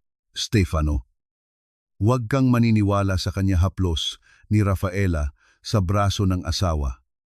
Ang kanyang mga kuko ay dahan-dahang bumaon sa balat ni Stefano bilang isang huling pagtatangka ng kontrol. Mahalin mo ako. Stefano, isipin mo ang lahat ng sakripisyo ko para sa iyo. Huminga ng malalim si Ana at pinindot ang play sa recorder. Ang boses ni Doña Dolores ay umalingaw-ngaw sa buong sala. Isang boses mula sa nakaraan na tila isang kulog na nagpabagsak sa lahat ng kasinungalingan ni Rafaela. Stefano, ang asawa mo. Siya ang sumira sa amin. Tumigil ang tibok ng puso ni Stefano nang marinig ang boses ng kanyang ina. Tumingin siya kay Rafaela. At sa unang pagkakataon sa loob ng 10 taon, nakita niya ang takot sa mga mata nito, hindi takot para sa kanya, kundi takot na mawala ang lahat ng kayamanan. Ngunit sa itaas, narinig ang pagbukas ng pinto ng silid ni Doña Dolores. Ang oras ay tuluyan ng nauubos. Hindi iyan totoo, Stefano. Gumawa sila ng paraan para gayahin ang boses ni Mami. Huwag kang maniwala sa isang katulong na kriminal. Ang hiyaw ni Rafaela ay puno ng desperasyon. Ang kanyang boses ay pumiyok sa gitna ng katahimikan ng malaking sala. Ngunit ang boses mula sa recorder ay patuloy na umalingaw-ngaw. Bawat salita ay parang isang hampas ng katotohanan na dahan-dahang gumigiba sa pundasyon ng buhay ni Stefano. Ang gintong pluma sa sahig ay nanatiling nakahiga. Isang piping saksi sa kasunduang hindi na kailanman matutuloy. Tumingin si Stefano kay Rafaela. Ang mga mata niya, na dati ay puno ng pagsamba, ay dahan-dahang napalitan ng isang malamig at nakapanlulumong pagkilala. Nakita niya ang panginginig ng mga labi ni Rafaela, isang panginginig na hindi galing sa lungkot, kundi sa takot na mabuko. Stefano, ang mami mo, muling sigaw ni Dr. Mendoza mula sa itaas. Ang kanyang boses ay puno ng pilit na pagmamadali. Sir Stefano, pigilan niyo siya, hiyaw ni Ana habang pilit na humahabol sa hininga. Ang heringgilya, ang lason. Tila nagising si Stefano mula sa isang mahabang panaginip. Hindi siya sumagot kay Rafaela. Sa halip, mabilis siyang tumakbo paakyat ng hagdan. Ang bawat hakbang niya ay yumanig sa buong mansyon. Kasunod niya si Ana, na kahit pagod at sugatan ay hindi ininda ang hapdi ng kanyang mga paa. Nang marating nila ang pintuan ng silid ni Doña Dolores, ang malakas na hampas ng pinto sa pader ay lumikha ng isang nakakabiglang tunog. Doon, sa ilalim ng malamig na liwanag ng lamp sa tabi ng kama, nakita nila si Dr. Mendoza. Ang kanyang kamay ay dahan-dahang ibinababa patungo sa braso ng Donya. Ang dulo ng karayom ay kumikislap sa dilim. Handa nang iturok ang huling dosis ng kamatayan. Mendoza. Tigil ang sigaw ni Stefano ay kasing talim ng isang utos ng kamatayan. Napatigil ang doktor. Ang kanyang mukha ay naging kasing puti ng kanyang suot na gown. Stefano, kailangan ko itong gawin. Para sa ikabubuti niya. Ipakita mo sa akin ang laman ng heringilyang iyan. Dahan-dahang lumapit si Stefano. Ang kanyang mga kamao ay nakakuyom ng mahigpit. Ipakita mo sa akin.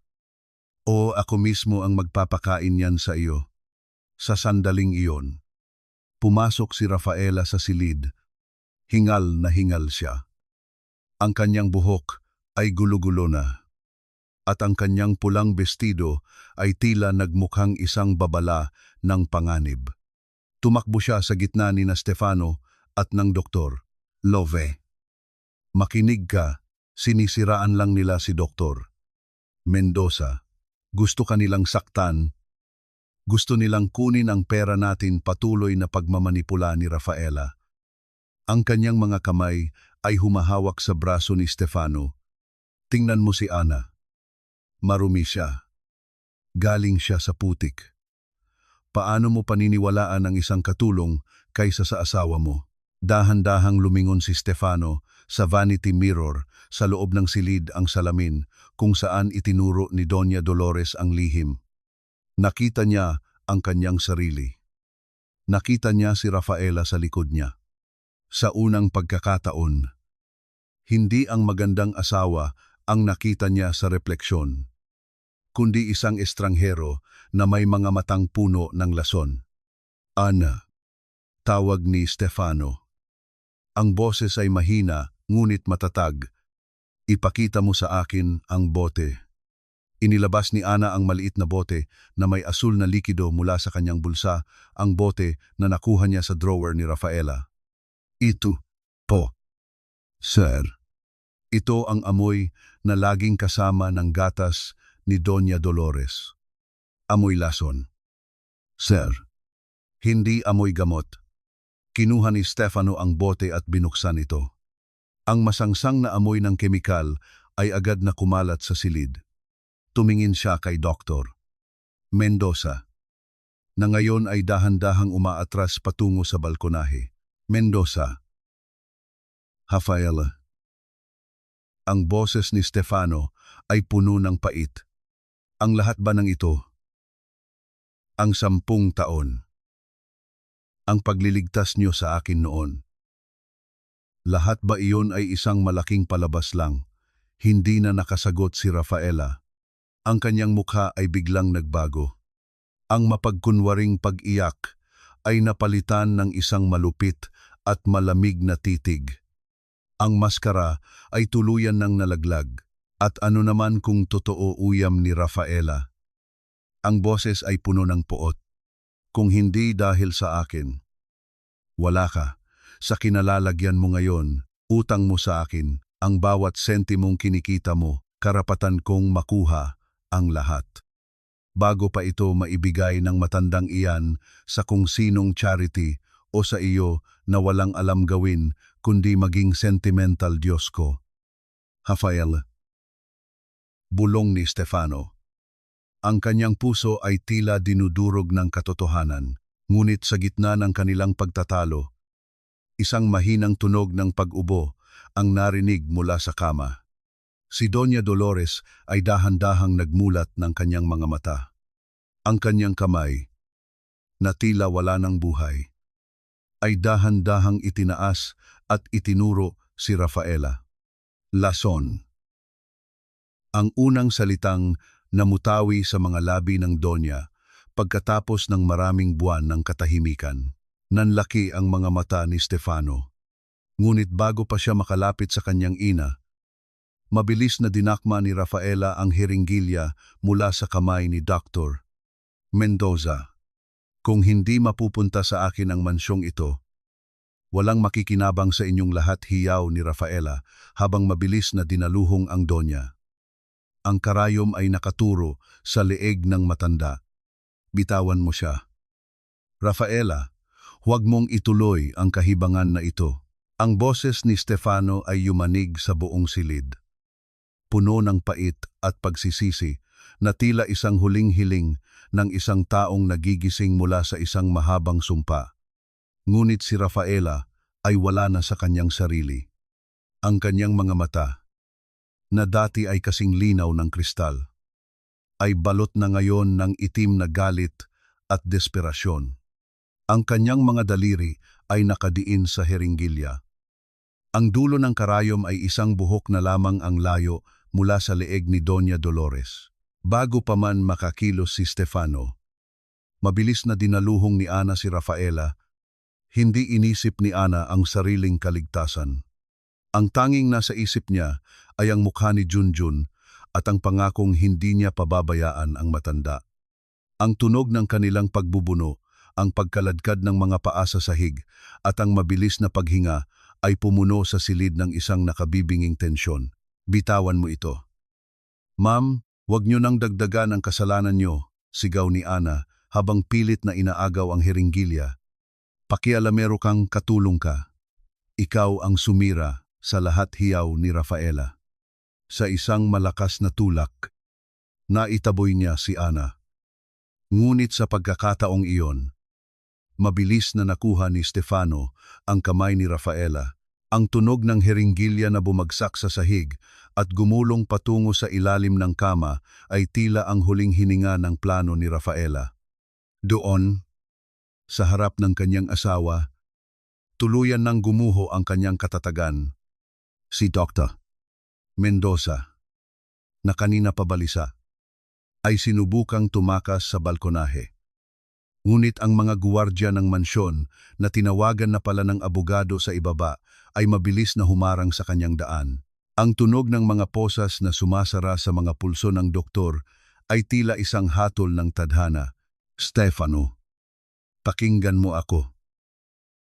Ginawa ko lang ang lahat para sa atin. Hikbi ni Rafaela habang dahan-dahang napapaluhod sa sahig. Ang kanyang pulang bestido ay tila isang mantsa ng dugo sa gitna ng silid. Sino ba ang kasama mo noong wala ka? Sino ang nagbigay sa iyo ng lahat? Ako. Stefano, ako lang. Binigyan mo ako ng lahat ng kayamanan. Rafaela. Ngunit ninakawan mo ako ng pagkatao. Malamig na sagot ni Stefano.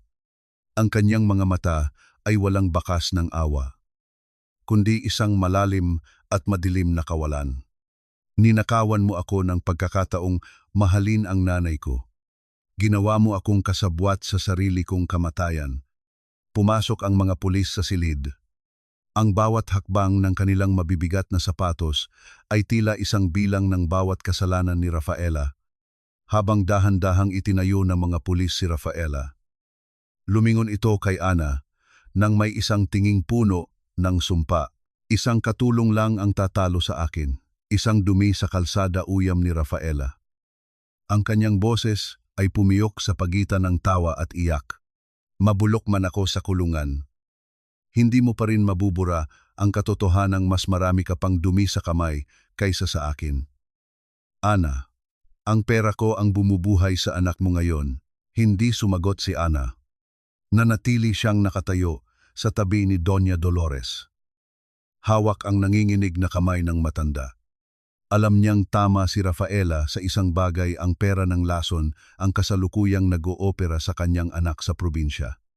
Ang bigat ng utang na loob na ito ay tila isang bagong lason na dahan-dahang kumakalat sa kanyang konsensya.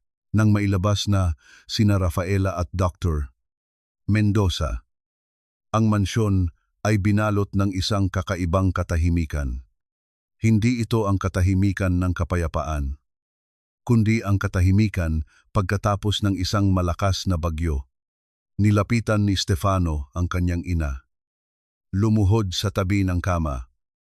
At sa unang pagkakataon, sa loob ng maraming taon, umiyak siya tulad ng isang batang nawawala sa dilim.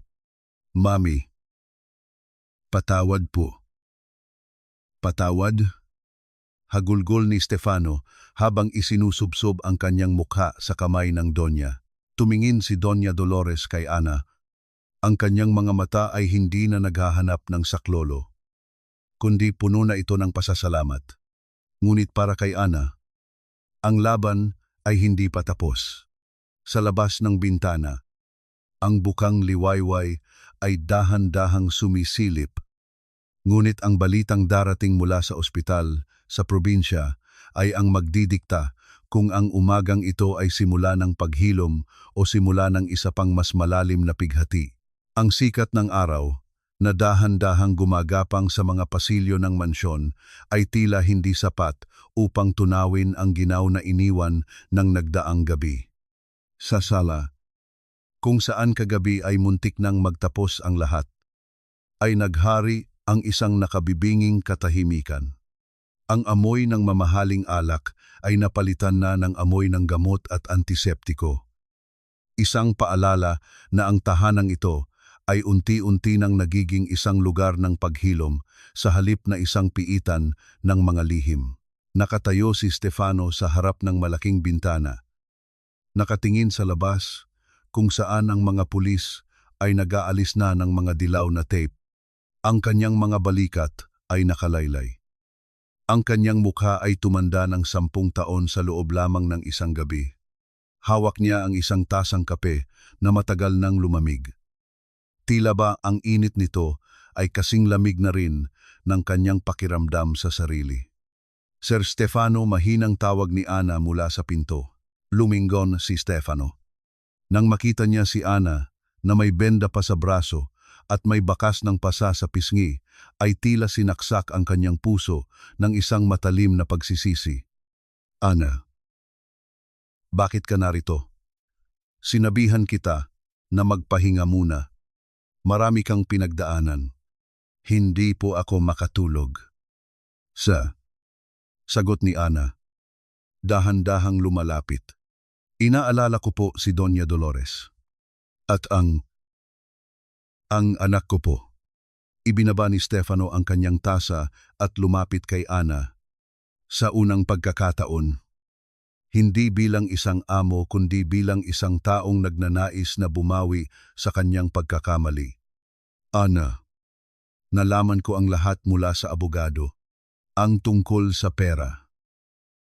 Ang tungkol sa operasyon ni Junjun. Patawarin mo ako. Nabulag ako ng maling pag-ibig kaya hindi ko nakita ang tunay na kabutihan sa harap ko. Sir, ang pera pong iyon galing po kay Ma'am Rafaela. Pakiramdam ko po ay dinumihan ko ang buhay ng anak ko dahil sa perang galing sa masama. Hikbi ni Ana. Ang kanyang mga luha ay muling dumaagos. Umiling si Stefano. Ang kanyang mga mata ay puno ng determinasyon. Huwag mong isipin iyon. Ana, ang perang iyon ay pera ko na ninakaw niya. At itinuturing ko itong unang bahagi ng pasasalamat ko sa iyo. Mula ngayon, ako na ang bahala sa lahat ng gastusin ni Junjun. Hindi mo na kailangang mag-alala habang nag-uusap sila. Ang tunog ng pag-vibrate ng cellphone sa ibabaw ng lamesa ay bumasag sa katahimikan. Mabilis itong sinagot ni Ana. Ang boses ng kanyang kapatid mula sa probinsya ay umalingaw-ngaw sa buong sala. Ngunit sa pagkakataong ito, hindi ito hagulgol ng takot. Ati-ati Ana, tapos na ang operasyon. Sabi ng doktor. Matagumpay daw. Ligtas na si Junjun. At iligtas na ang anak mo.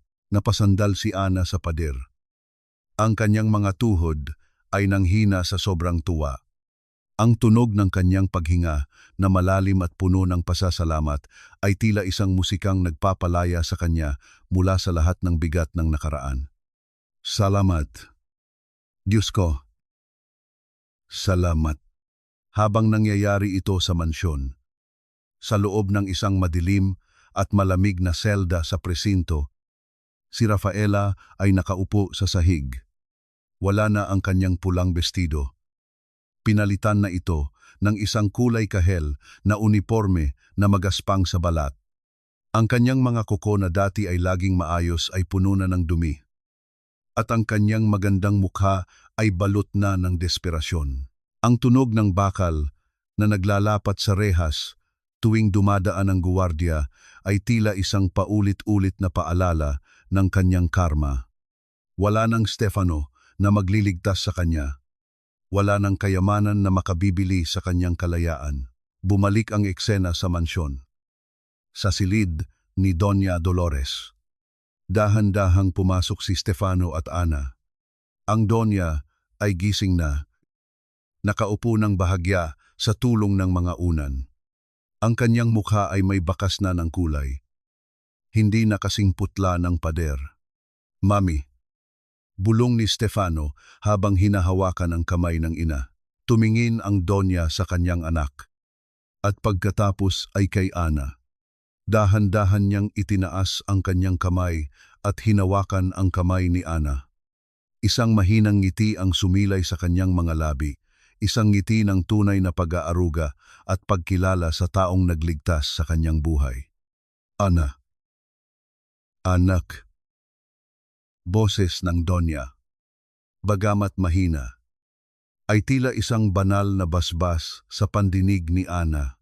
Sa sandaling iyon, naramdaman ni Ana ang tunay na kahulugan ng pagsisisi at pagpapatawad. Ang mansyong dati ay puno ng lason ay dahan-dahan ng pinupuno ng pag-asa. Ngunit sa gitna ng kanilang kasiyahan, isang katok sa pinto ang narinig. Ang abogado ni Stefano ay pumasok. Ang mukha ay seryoso. Stefano, may kailangan kang malaman tungkol sa mga dokumentong nakuha namin sa safe ni Rafaela. May isa pang pangalan na lumabas. Isang taong hindi natin inaasahan na kasama sa sabwatang ito. Ang bawat sikat ng araw na tumatama sa mga bintana ng mansyon ay tila isang banayad na haplos na nagpapahiwatig ng pagtatapos ng mahabang gabi. Ang amoy ng lason at takot ay dahan-dahan ng nililinis ng sariwang hangin mula sa hardin, kung saan ang mga rosas ay muling namumukadkad.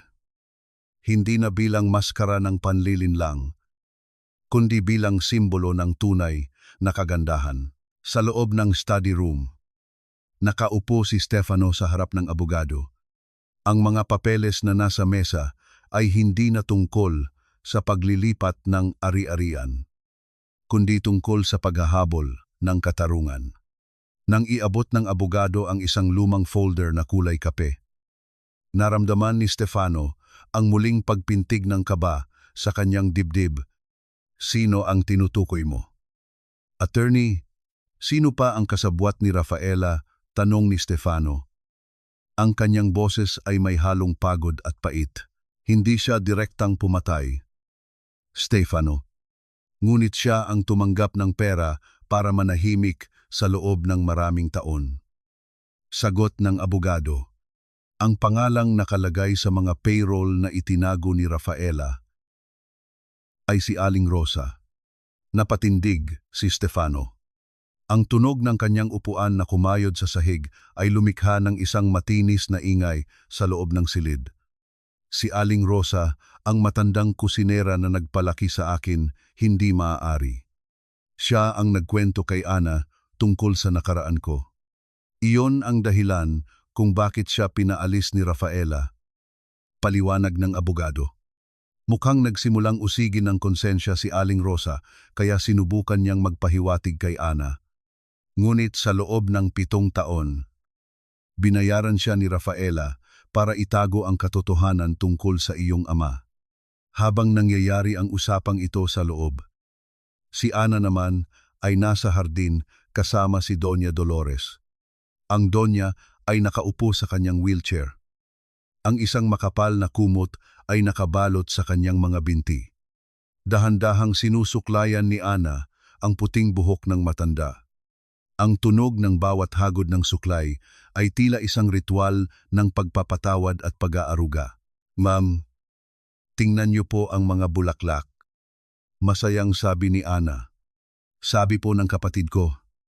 Si Junjun daw po ay naghahanap na ng pasalubong. Gusto raw po niya ng laruang kotse na kulay pula.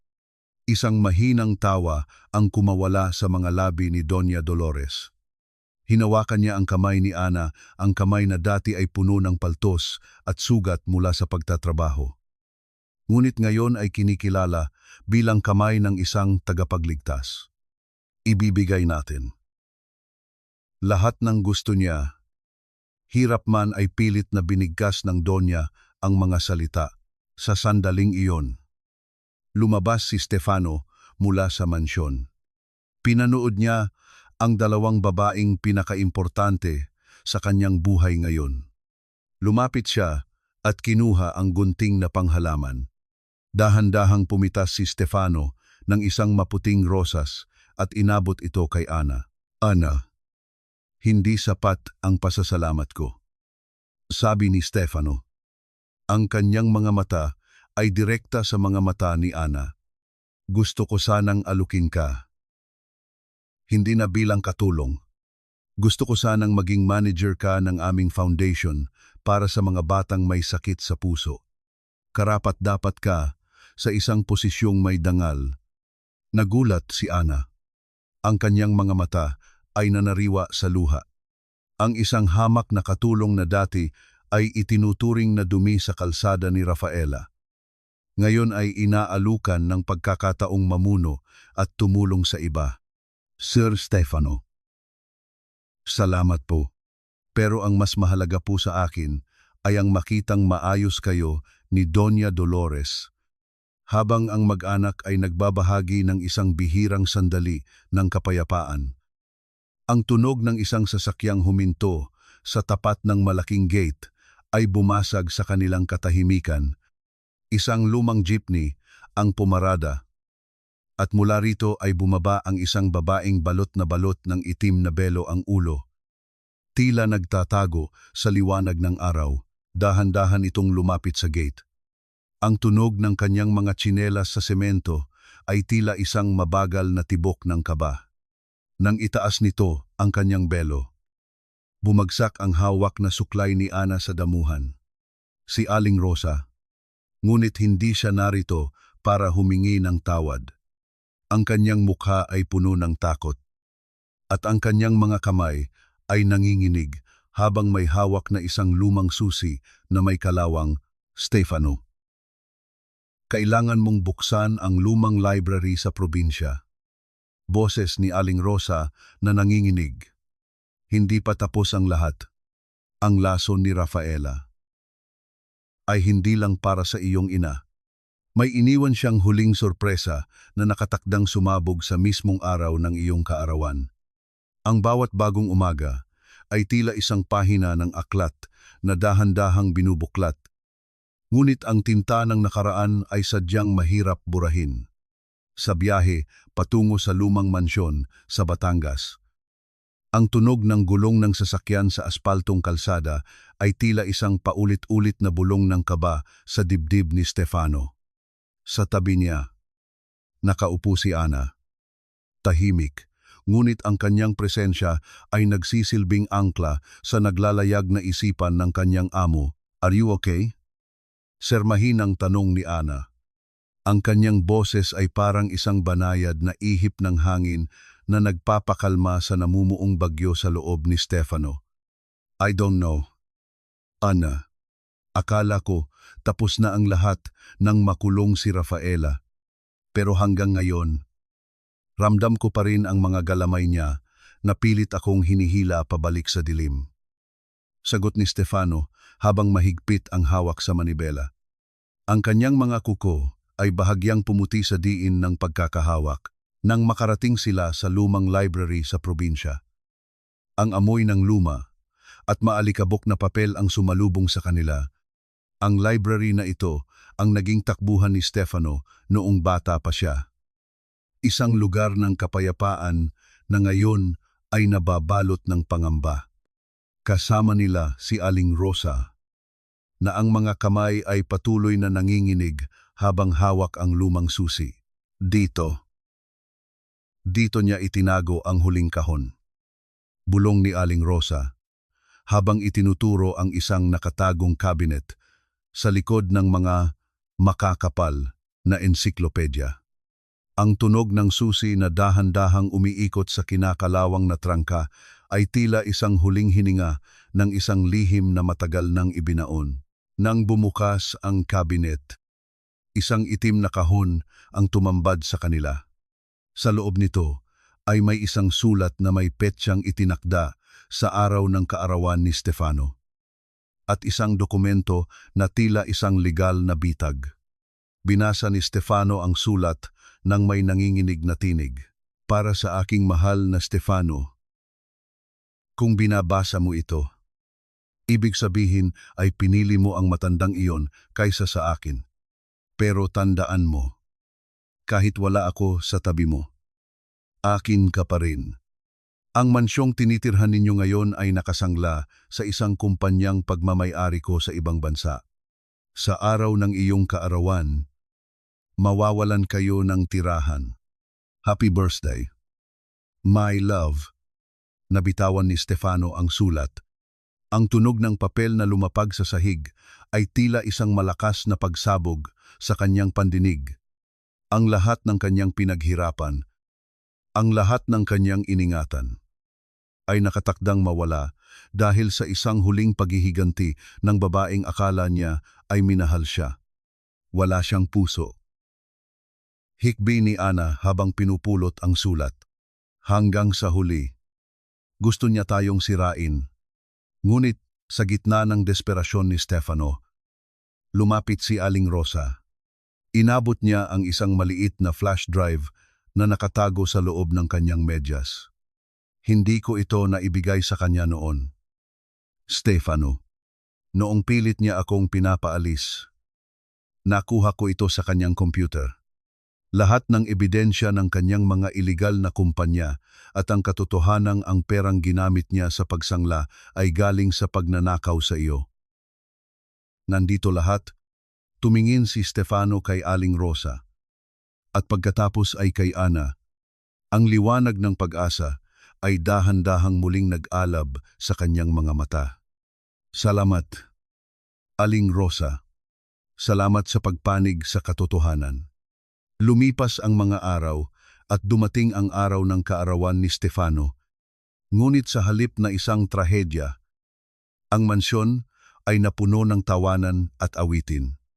Ang mga abogado ni Stefano ay nagtagumpay na bawiin ang sangla gamit ang ebidensyang ibinigay ni Aling Rosa. Ang bawat dekorasyon sa hardin, ang mga puting tela na sumasayaw sa hangin at ang mga ilaw na parang mga bituing bumaba sa lupa ay nagpapahiwatig ng isang tunay na bagong simula. Nakatayo si Stefano sa balkonahe. Pinapanood si Ana na masayang nakikipaglaro kay Junjun na kakarating lang mula sa probinsya. Ang bata ay mukhang malusog na. Tumatakbo sa damuhan habang humahabol sa isang makulay na saranggola. Ang tunog ng tawa ng bata ay tila isang gamot na tuluyang nagpagaling sa sugatang puso ni Stefano. Dahan-dahang lumapit si Stefano kay Ana. Hinawakan niya ang kamay nito sa harap ng kanyang ina na masayang nakatingin sa kanila mula sa wheelchair. Ang bawat haplos ng hangin ay tila isang basbas ng langit. Ana, salamat sa pagturo sa akin kung paano muling magtiwala. Bulong ni Stefano. Ngunit sa gitna ng kanilang pagdiriwang, isang guwardiya ang lumapit kay Stefano na may dalang isang maliit at misteryosong pakete. Walang pangalan ng nagpadala.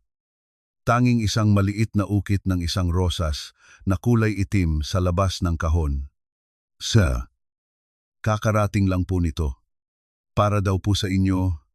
Napatigil ang tibok ng puso ni Ana. Ang amoy ng paketeng iyon ay pamilyar. Amoy rosas na may halong isang bagay na matapang at masangsang. Ang amoy na dati ay nagmula sa silid ni Rafaela. Kahit nasa loob ng kulungan, tila mayroon pa ring paraan ang lason upang makarating sa kanilang pintuan. Ang bawat segundong lumilipas habang nakatitig sina Stefano at Ana sa misteryosong pakete ay tila isang habambuhay na paghihintay. Ang amoy ng itim na rosas, isang matamis, ngunit nakalulunod na bango ng mamahaling pabango ni Rafaela, ay dahan-dahang kumakalat sa mahalumigmig na hangin ng hardin. Ang kislap ng takot sa mga mata ni Ana ay sapat na upang malaman ni Stefano na ang anino ng kanyang nakaraan ay hindi pa handang bumitaw. Dahan-dahan. Sa gitna ng katahimikan, na tanging ang mahinang pagaspas ng mga dahon ang maririnig. Iniabot ni Stefano ang kanyang nanginginig na kamay sa pakete. Ang tunog ng pagkapunit ng papel na pambalot ay tila isang malakas na hiyaw sa gitna ng kapayapaan ng kanilang hapon. Nang mabuksan ang kahon, hindi ito bomba o lason ang tumambad sa kanila. Sa halip, isang basag na salamin ang nasa loob, at sa ibabaw ng mga pira-pirasong kristal ay nakapatong ang isang dokumentong may selyo ng korte. Ito ang formal na kasunduan ng diborsyo at ang pagtalikod ni Rafaela sa lahat ng kanyang karapatan sa ari-arian ni Stefano. Kapalit ng pag-amin sa kanyang mga kasalanan upang mapababa ang kanyang hatol. Sa gitna ng mga basag na salamin ay may isang maikling sulat na may tinta ng panulat na tila nagmamadali. Binigyan mo ako ng impyerno. Stefano, ngayon, ibinibigay ko sa iyo ang kalayaang hinding-hindi mo malilimutan. Binitawan ni Stefano ang kahon sa damuhan. Ang tunog ng pagtama ng mga kristal sa lupa ay tila ang huling pagbagsak ng kadenang 10 taon na gumagapos sa kanyang puso. Ang bigat na laging nakadagan sa kanyang dibdib ay biglang naglaho. Napalitan ng isang malalim at malamig na buntong hininga ng ginhawa. Tapos na. Ana. Bulong ni Stefano. Ang kanyang boses ay hindi na puno ng galit, kundi ng isang uri ng kapayapaang ngayon lamang niya naramdaman. Wala na siyang hawak sa atin. Wala na. Lumapit si Ana at dahan-dahang hinawakan ang kamay ni Stefano. Ang init ng palad ni Ana ay nagsilbing gamot sa lahat ng hapdi ng mga nakaraang buwan. Ito na po ang sinasabi ko. Sir, ang katotohanan ang magpapalaya sa atin. Kahit gaano pa ito kasakit sa simula. Sa sandaling iyon, ang tunog ng wheelchair na dahan-dahang gumugulong sa semento ay narinig nila, si Doña Dolores. Sa tulong ng isang bagong nurse, ay lumapit sa kanila. Ang kanyang mukha ay maliwanag. Ang kanyang mga mata ay nagniningning sa ilalim ng papalubog na araw. Isang himala ang nasaksihan ni Stefano at Ana nang dahan-dahang tumayo ang Donya mula sa kanyang wheelchair. Sa unang pagkakataon, nang walang tulong ng sinuman, sa gitna ng kaba at tuwa, dahan-dahang humakbang ang Donya patungo sa kanila. Ang bawat hakbang ay tila isang pagdiriwang ng buhay na pilit na kinuha sa kanya ngunit muling ibinalik ng pag-asa.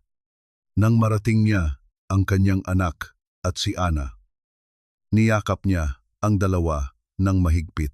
Ang aking mga anak. Boses ng Donya, malinaw at puno ng pagmamahal. Ang tunog ng kanyang tinig ay tila isang awit ng tagumpay na umalingaw-ngaw sa buong hardin. Mamuhay kayo ng malaya. Kalimutan ang lason ng kahapon. Sa huling bahagi ng hapong iyon, isang malaking lamesa ang inihanda sa gitna ng hardin. Hindi ito isang piging para sa mga mayayaman at makapangyarihan, kundi isang simpleng salo-salo para sa mga taong naging pamilya sa gitna ng unos. Naroon si Aling Rosa, ang mga gwardiya, ang kapatid ni Ana, at ang malusog na si Junjun.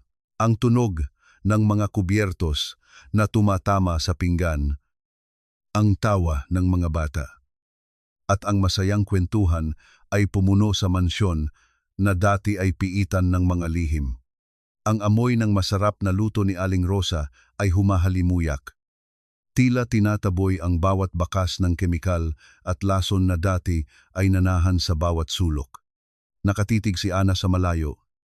Sa abot tanaw kung saan ang langit ay naghahalo ang kulay kahel at lila. Naramdaman niya ang isang mahinang kalabit mula kay Stefano. Ano ang iniisip mo? Ana tanong ni Stefano habang iniaabot ang isang baso ng sariwang juice.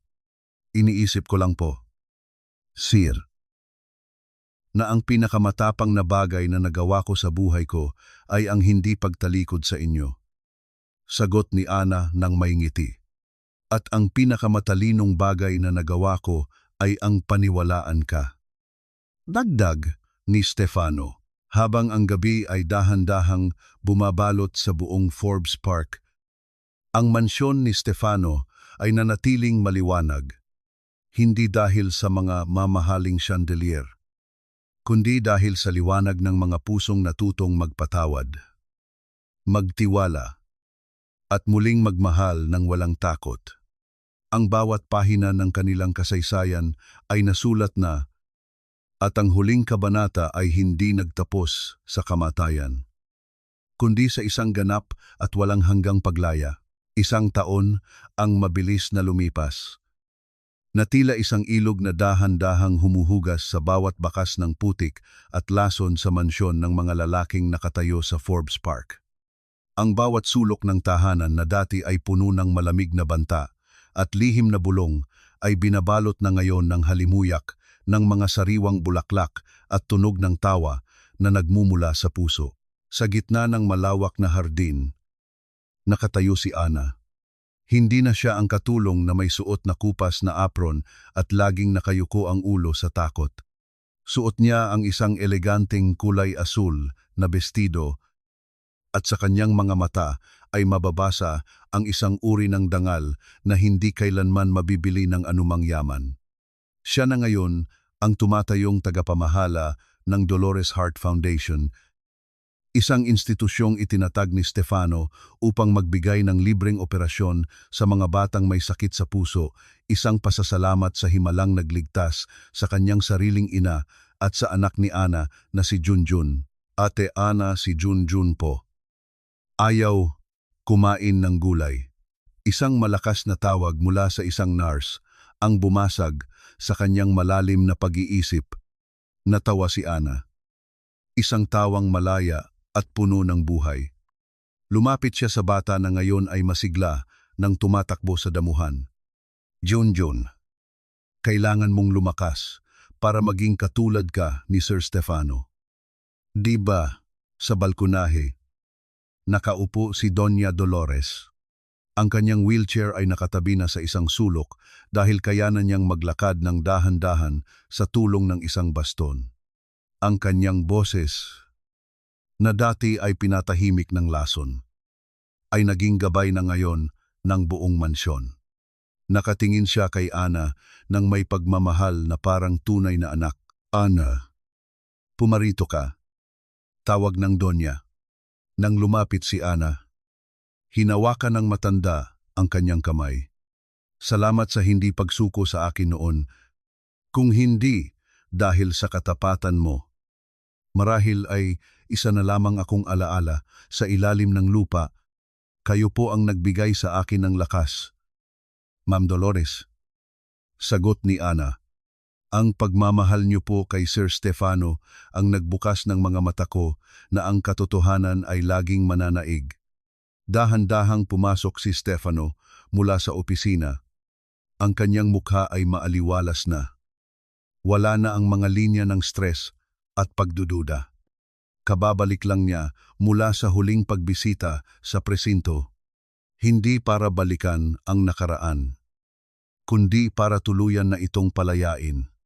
Nakausap mo ba siya? Mahinang tanong ni Ana habang naglalakad sila ni Stefano sa ilalim ng mga punong nara. Tumango si Stefano.